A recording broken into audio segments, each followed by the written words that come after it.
Well, good evening, everyone.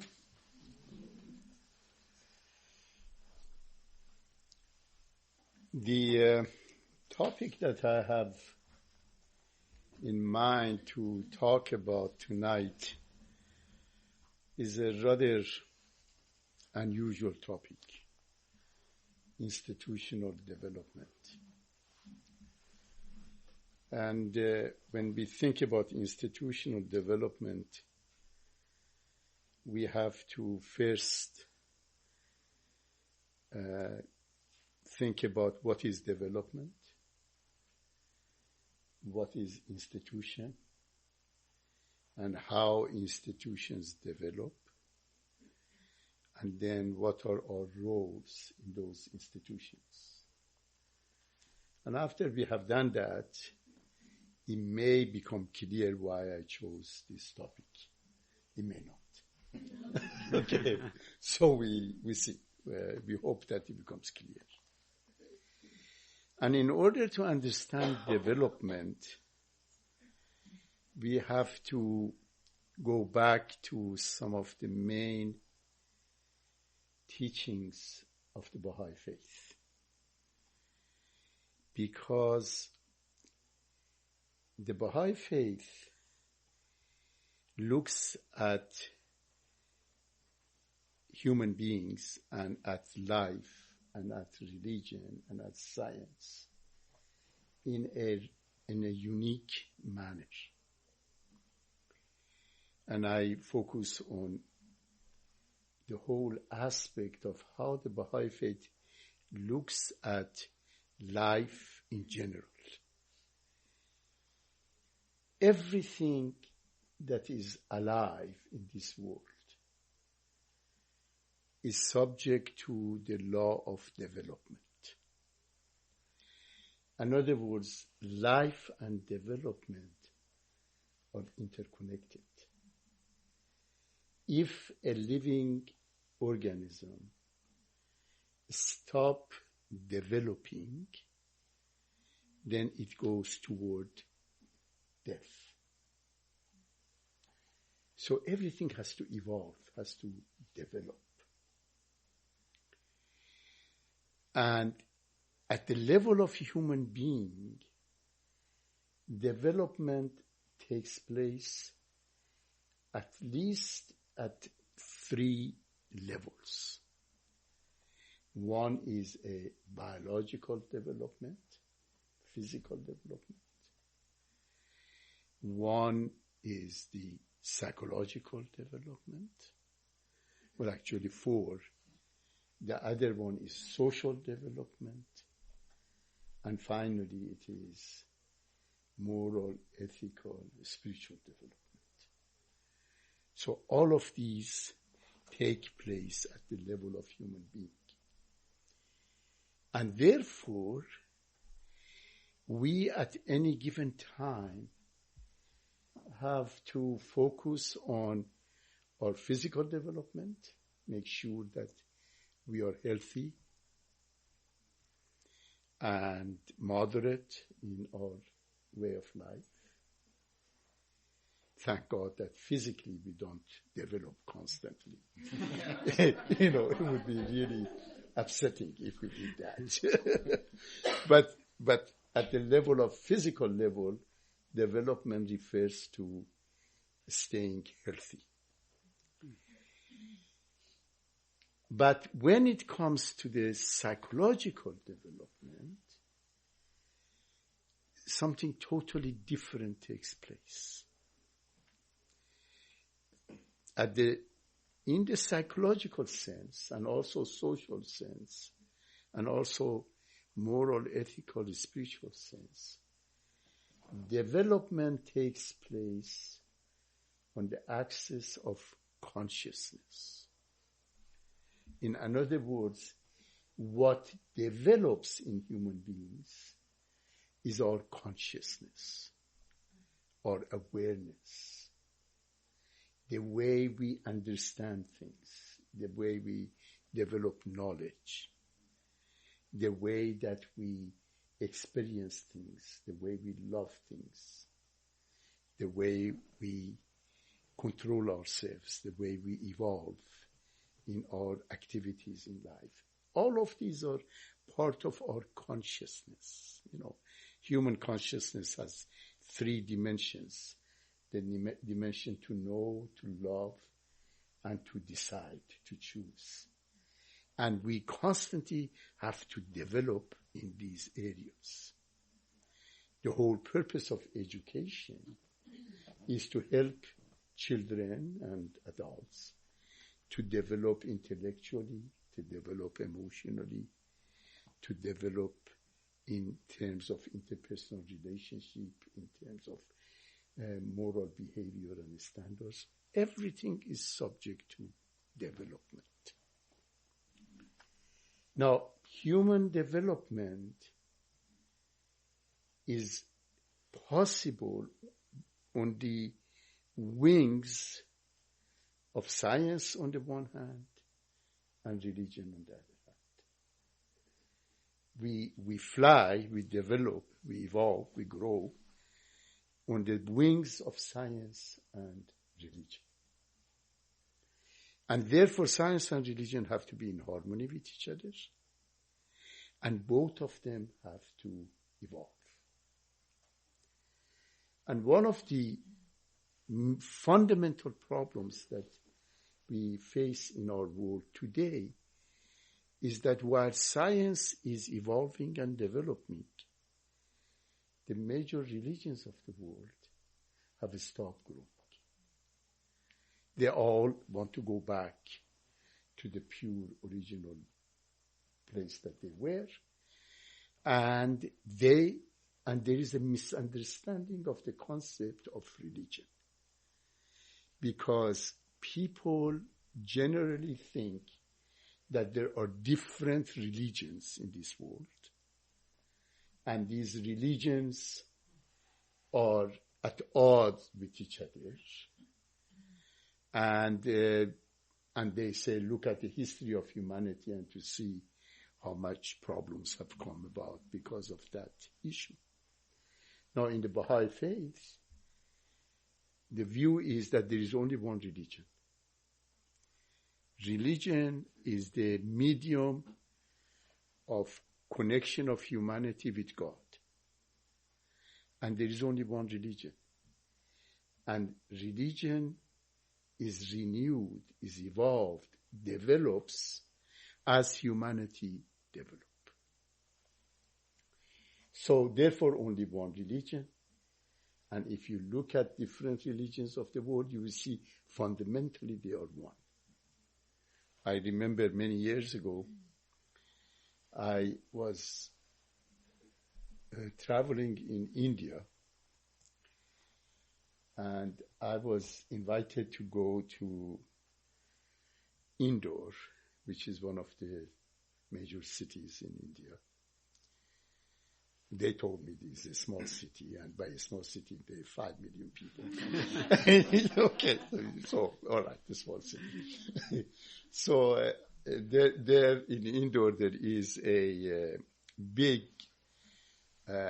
Montessori school. It's claimed to be the biggest Montessori school in the world. And it is established by Mr. Shah, a good friend of mine. And he invited me to go there and to give some talks. And at that time, there was a major crisis in Indore, because there was a mosque which had been built for several hundred years, and the Hindus claimed that the mosque was built on a holy ground of Hindus.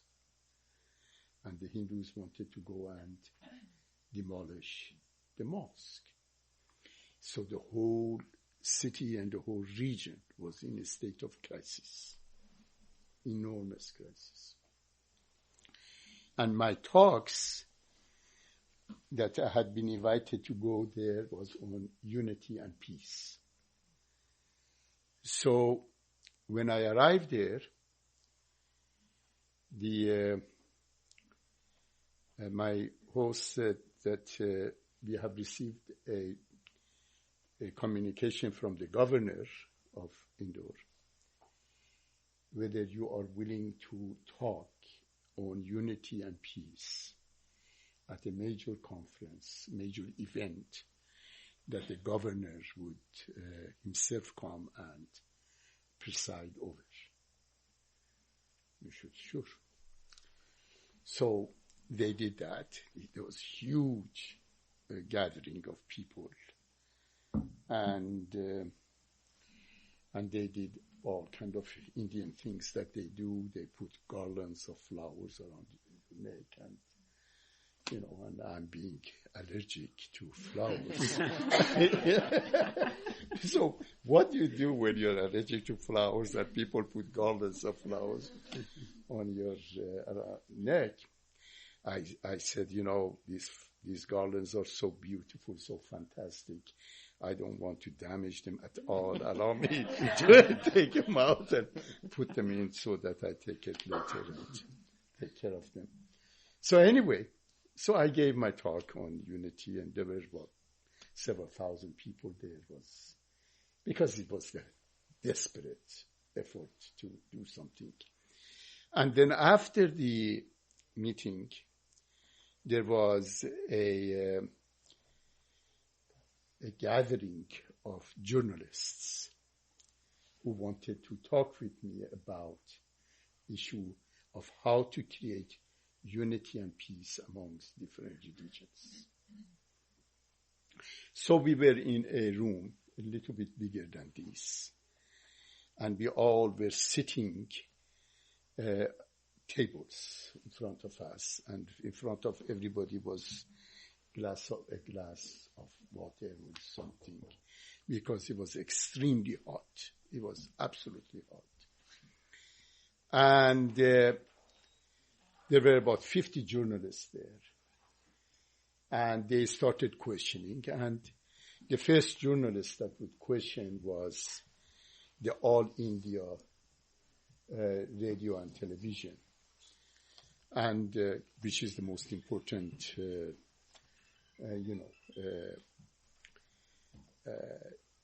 broadcast system in India.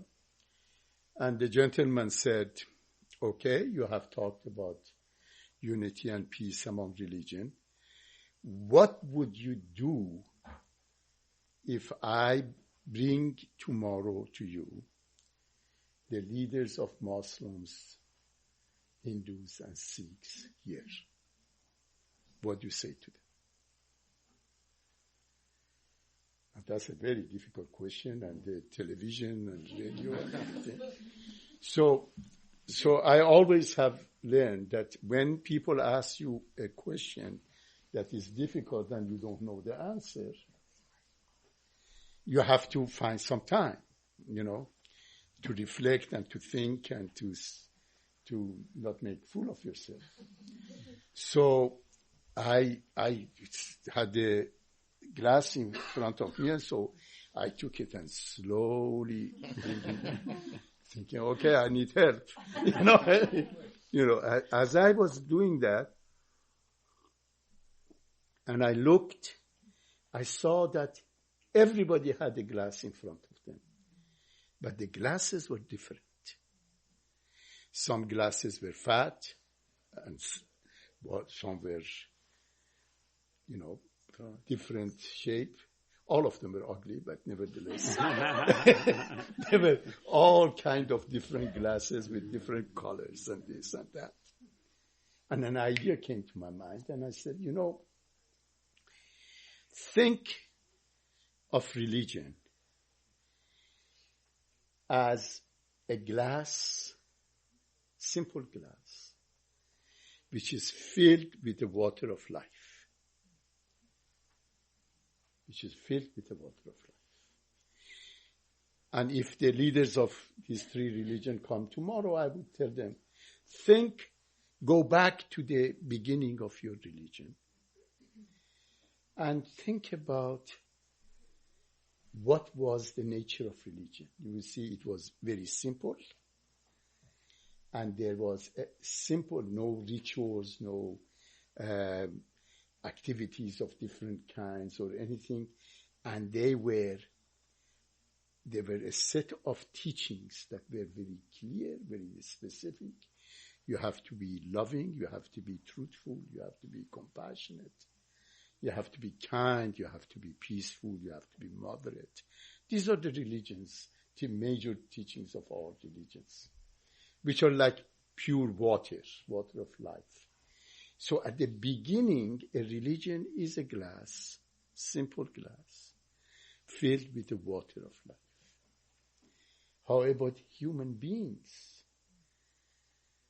Being human beings, they start adding things to the glass. They're doing things with the glass. So first of all, they focus on the shape of the glass. So they make temples and make mosques, and they build different cathedrals and so forth. Those are all shapes of the glass, different shapes of glass. And then they start adding things to the glass. A little bit hatred in the glass, a little bit prejudice in the glass, dislike for this group, suspicion of that group, this nonsense, that nonsense. They all add into the glass. So as these things are heavy, they all go down. And as they go down, the water of life that is in the glass comes and over. And after a while, we have beautiful glasses, all decorated nicely and have golden domes and this and that.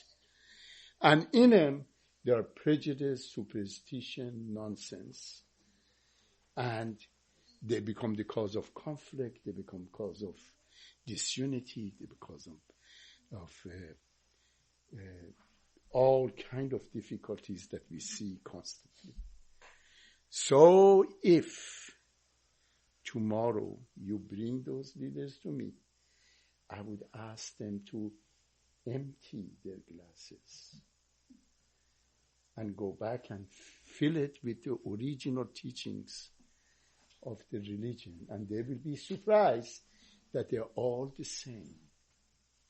They are all one.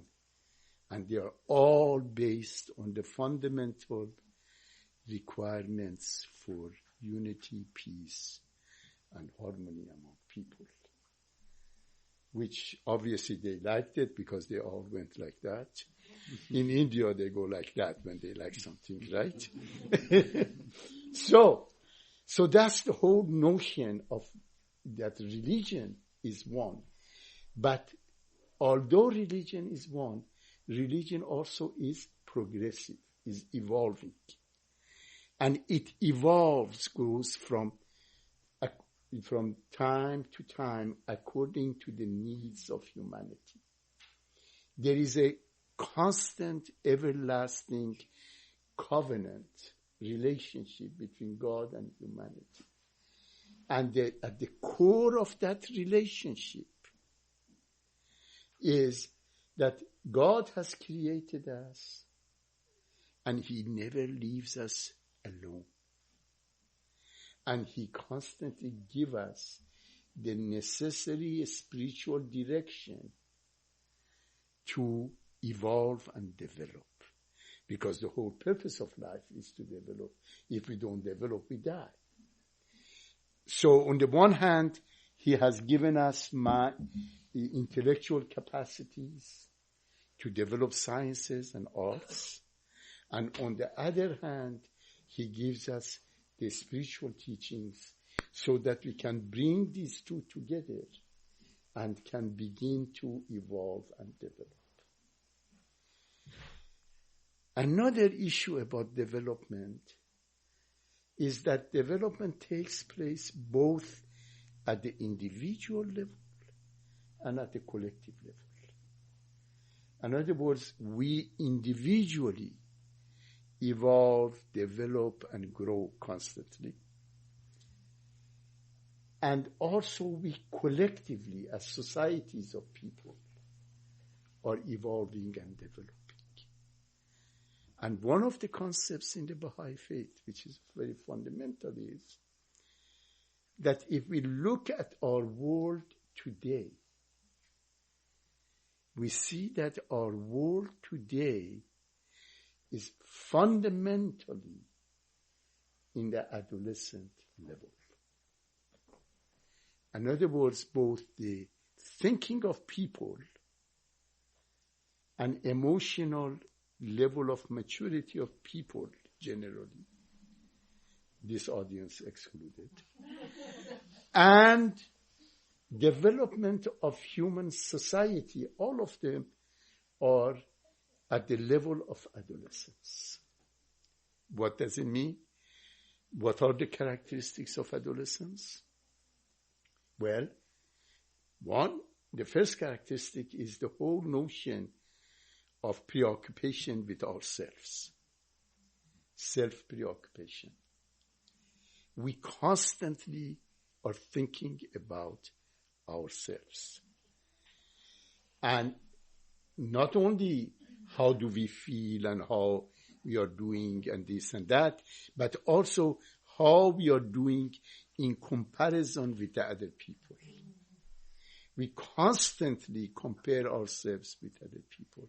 Constantly are preoccupied who is ahead, who is in better off, who is getting better share in this life.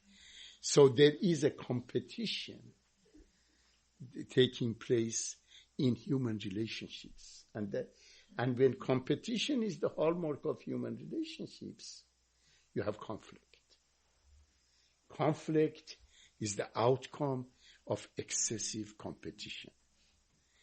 And therefore we suddenly see that our world is in a condition and a situation in which peoples and societies and nations are constantly trying to establish their unique identity, saying, we are better, we are greater, we are Canadians, we are Americans, we are this, we are that. And we, in this quest for establishing our identity, competition in that process, conflict that comes of that, they are the nature of everything that we see in our society right now, politically, economically, socially, individually, we see it. And individualism is the main characteristic of adolescent age. Adolescent age is age of individualism.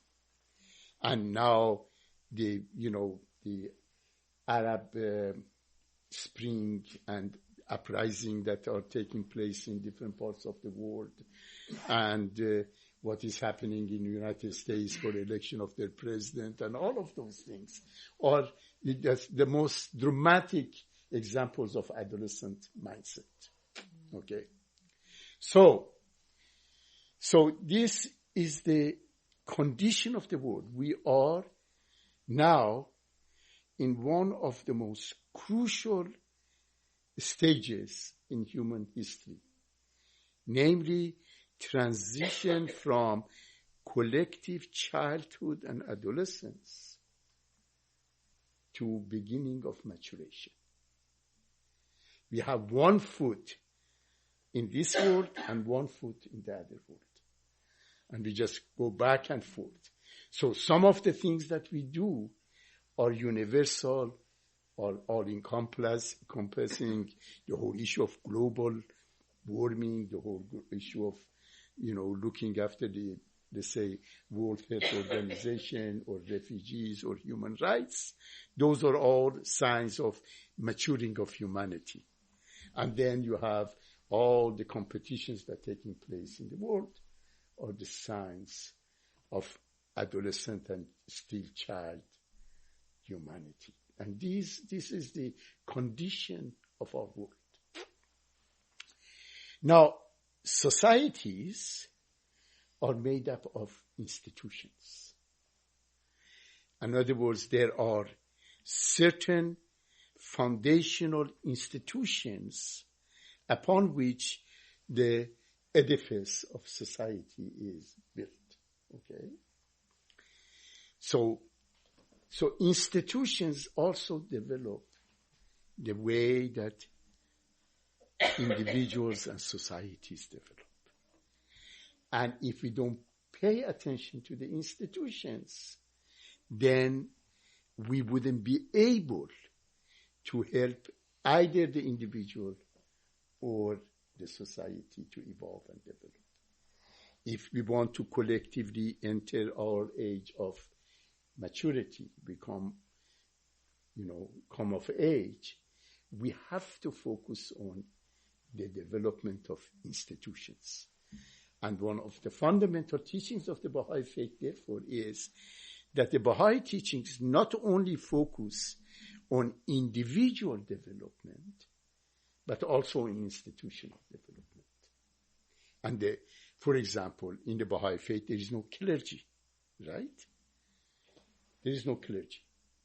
Priests have done a lot of good, but enormous amount of bad for humanity, okay?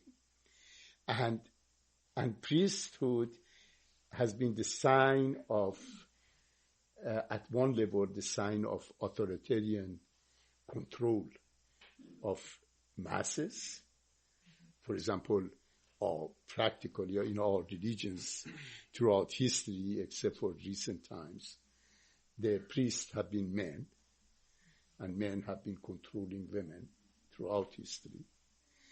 And it has been authoritarian at individual levels, and then it has been adolescent and competitive in between different religions. Okay, so Baha'u'llah said no more priesthood. So in place of priesthood, what Baha'i faith has? It has institutions, elected institutions, such as spiritual assemblies. The spiritual assemblies that are elected in every city and every village and every country. There are thousands of them around the world, okay? We have here in this area, Saanich Assembly, Spiritual Assembly, Victoria, Carlwood, Souk, this, that, all of them are spiritual assemblies. These are elected bodies, and their fundamental task is to create unity among people, peace and unity. And the only way that they can elect peace and unity is through instrumentality of justice. Because it is impossible to create unity unless you create justice. Now, let's take one institution that all of us are familiar with and study it a little bit, and that's the institution of marriage. Okay? Let's see how marriage as an institution develops. Okay? All right. All of you who have been married, you know what I'm talking about. Those who you are not married, then you have observed it in others. So everybody knows about marriage. At the beginning, marriage has 3 phases of development. Every institution has 3 phases of development. The first phase of development of marriage, we call it as the primal unity or union. Marriage is union of 2 people together. Marriage is not 2 persons coming and having contract. The marriage is 2 people coming and together creating a 3rd entity, which is the marriage. Husband, wife, marriage. Okay? These are 3 entities. And at the beginning, people get together because they fall in love. How do you fall in love? Because you see the other person and you see certain qualities in the other person. And qualities that you think will make you more complete. qualities that you're yearning for. Because we all feel incomplete in life. And falling in love is the process of finding an object of love that makes you more complete. Okay? So we fall in love because somehow that other person satisfies our unmet needs. Unmet needs. We all have a lot of needs that are not met. And this person looks as though he or she is going to meet our needs. Emotional needs, intellectual needs, needs for security, needs for approval, for all kinds of things that we have in many societies, economic needs and so forth.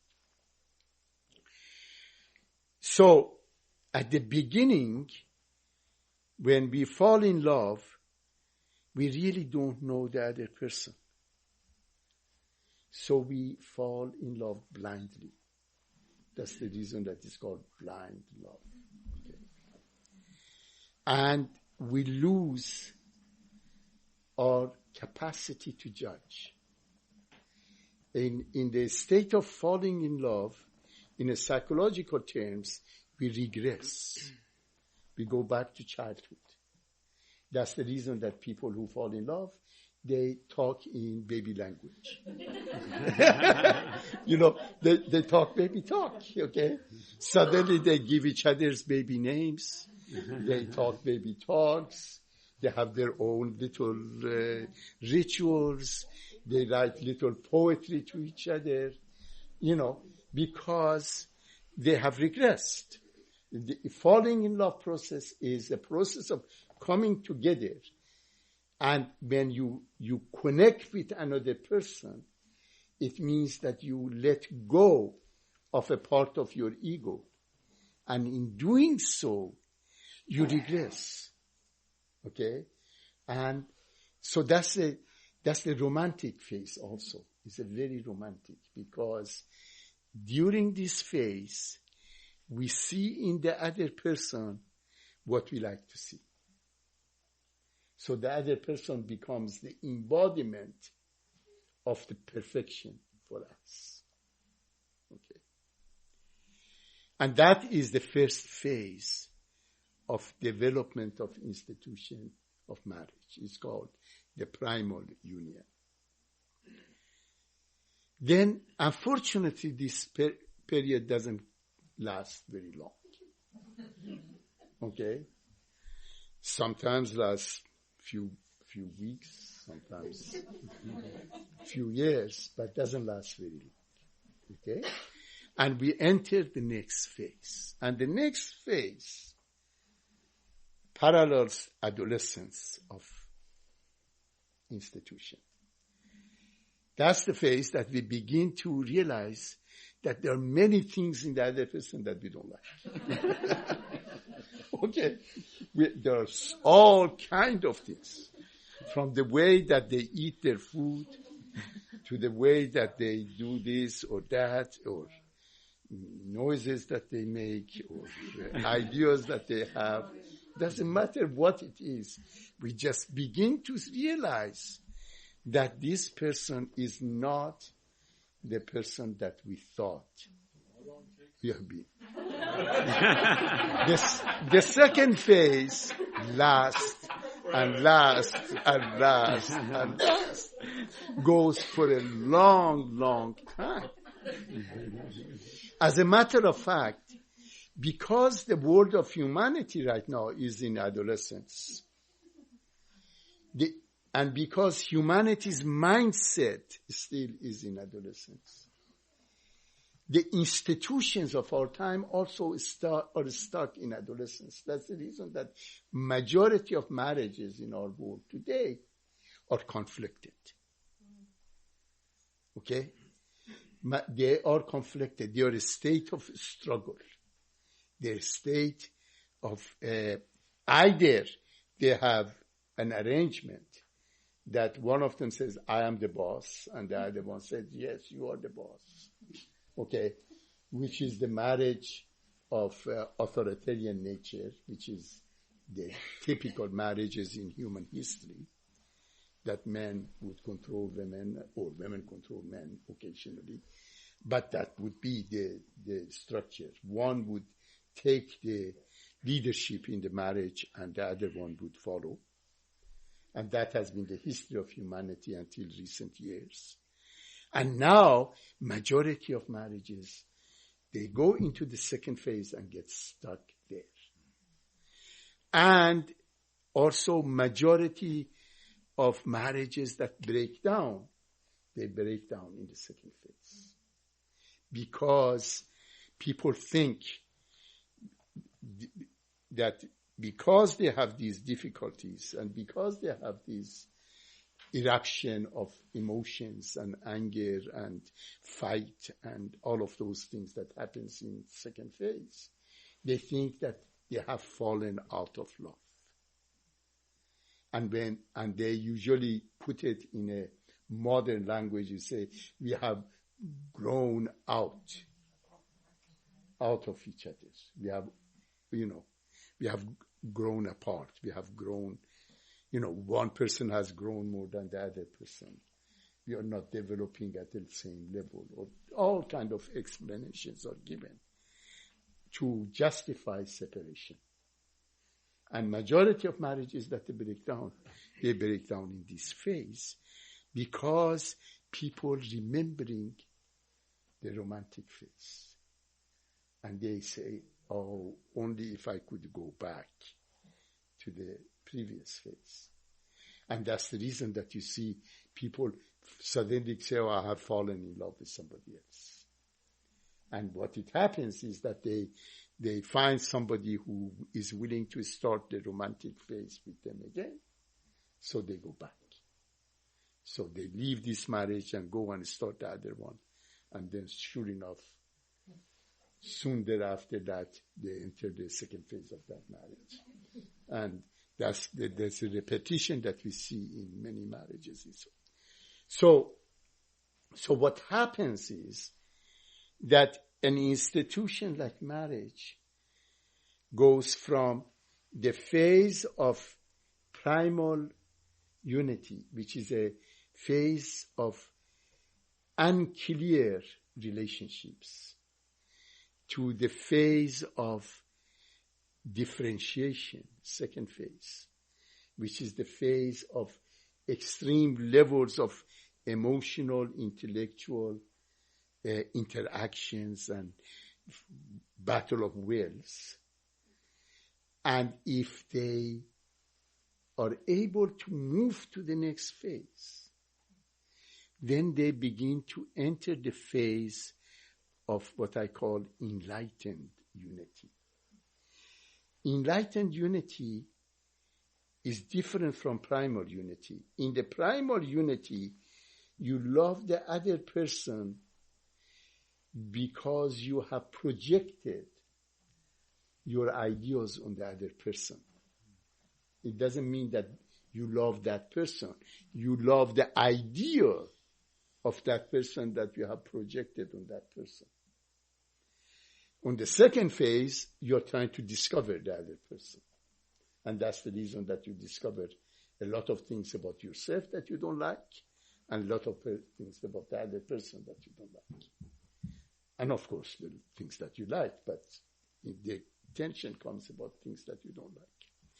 The third phase, enlightened phase, is when we finally reach to the capacity that we like the other person, we love the other person for who they are, rather than for whom we want them to be. Many people when they go for marriage counseling and say, tell him or tell her that he should be different, okay? They should change. They should adapt them to my way of thinking, okay? We try to change the other person according to our view. While in the third phase of marriage, in third phase of development of the institution of marriage, the couple are able to love each other for who they are. And that requires also the maturation of ourselves so that we can love each other, ourselves for who we are. Because most of us, when we look at ourselves, we have difficulties fully to accept ourselves. And this becomes problematic, of course. So these 3 stages of development, primal union, differentiation, enlightened union, takes place not only in marriages, but also takes place in all institutions of society. Okay? Every institution of society, workplaces, everywhere, go through that. And if you look at it, you will see majority of, let's say, places of work are in the second phase.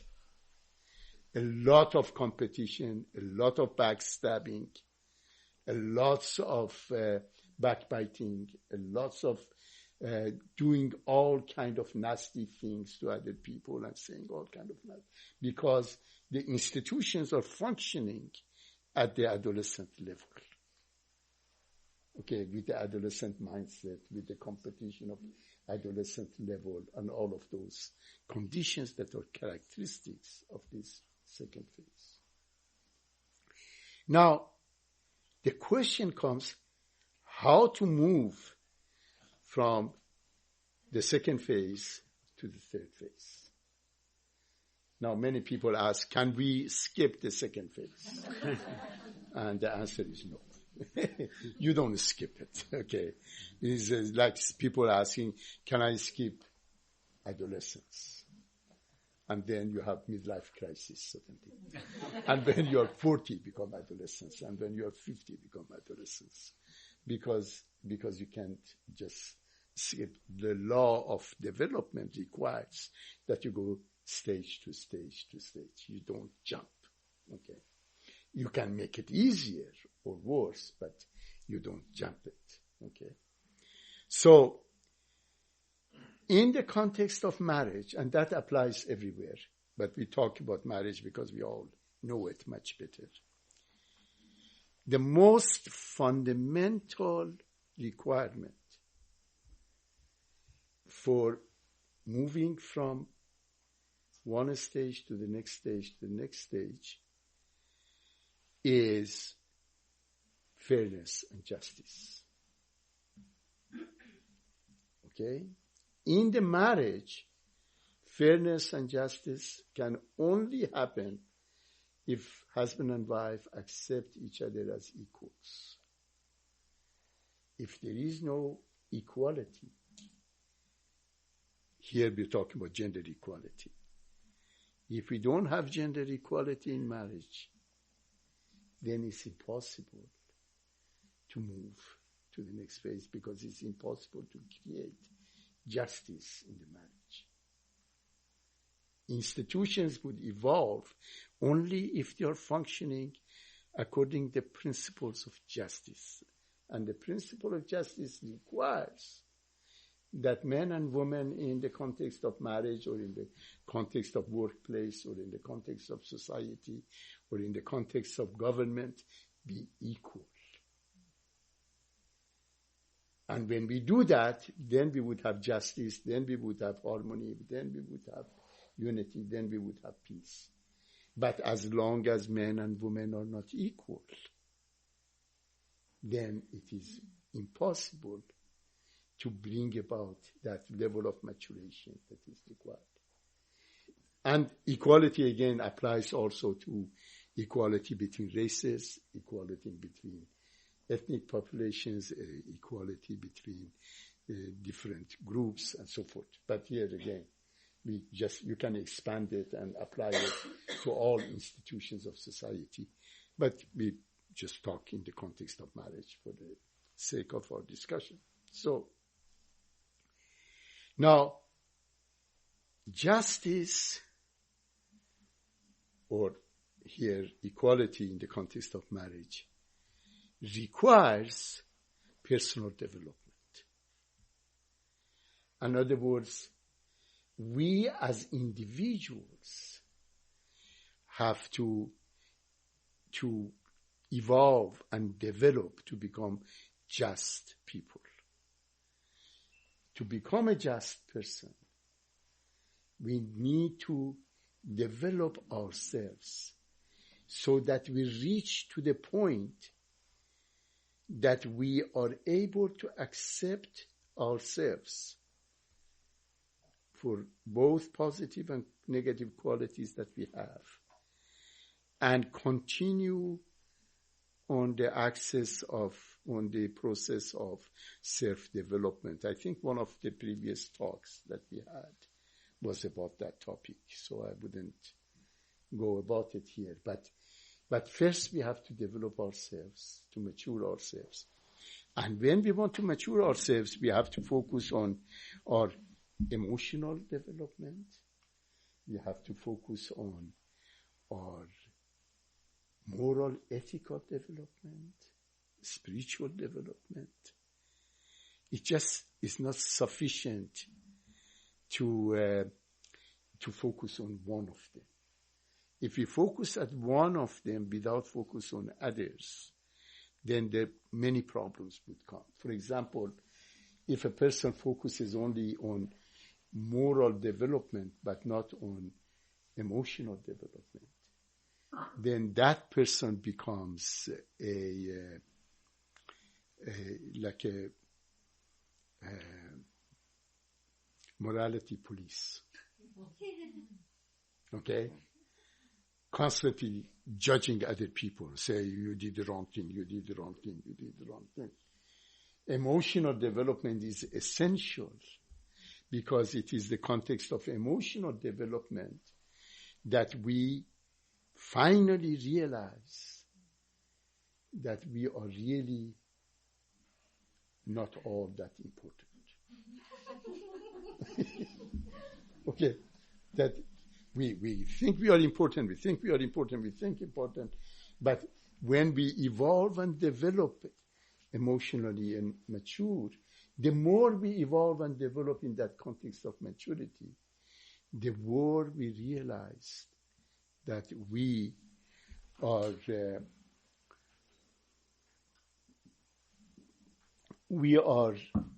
really individuals in the process of growth. And we are not perfect. And nobody is perfect. But we are on the route, on the quest of perfection, making ourselves better. And that brings a degree of humility to us. It brings a degree of self-awareness to us. It brings a self-knowledge to us. That's very fundamental, Like there is a very famous philosopher, Avicenna, who was a poet and a philosopher and a mathematician and a physician, and also a doctor of law. And at the end of his life, he wrote a poem in which he said, تا به دانجا رسید دانش من تا بدانم همی که نادانم. You agree? Yeah, I'm sure you agree. He says, now my knowledge has reached the point that I know that I do not know. Okay, and that's the process. That's the process of maturation. The process of maturation is to focus, to develop all our qualities more and more and more and more and more. And the more we do that, the more we realize that there is still to do more. And therefore we lose the qualities of being proud and prideful and trying to control ourselves and put ourselves ahead of other people. We develop humility, develop the capacity to be compassionate, to be accepting, to realize that people struggle and people try to do their best. Usually when we are not sensitive to those qualities of that people, we do not grow, we do not help the other person to grow. You see. And equality really means that we realize all of us are going to grow, and none of us would reach to the ultimate of growth. For example, human beings grow in, let's say, 3 areas. One, in knowledge, knowing. Can you imagine a time that you say, now I know everything? Doesn't matter how much we know, there's more to know. Can you imagine a time that you say, now I've loved enough? Okay? No more. No more is possible, no more to love. Of course, that's not the case. Okay? Can you imagine a time that you can say, I have been compassionate enough, or I have been fair enough? No. These are the areas of human development and growth in emotional and intellectual and the spiritual ways. And all of them are limitless. So there is no limit to human development. And because there is no limit to human development, the process of maturation of human individuals is constantly on the process taking place. But at the institutional level, the maturation of the institution comes when, in the marriage, let's say, when the couple are acting in unity. Unity is the maturation of the institution. The same is about society. For example, the human society, the whole world, reaches a level of maturation when it establishes a universal unity in diversity and establishes peace, which is the objective of the Baha'i faith. Okay? And that's what we will do. Then, by doing that, by reaching to that level, by establishing a civilization of peace, then all the energies that we have, intellectual energy, financial energies, everything that we have, would be used for other purposes, for developments of arts and sciences and betterment of life and betterment of health and this and that. And the whole world would change, would become a totally different society. And this is the objective of the Baha'i faith. The objective, the ultimate, Baha'u'llah said that he has come to this world to establish a civilization of peace, to bring peace to this world. And the only way that we can bring peace to this world is if we become peaceful. And the only way that we become peaceful is if we evolve and mature and go beyond the levels of childhood and adolescence to the higher levels of functioning as individuals and as institutions. And that's what we can do. That's our role in the society, in life, to evolve and develop in that process. So those are some thoughts that I had about institutional development and our role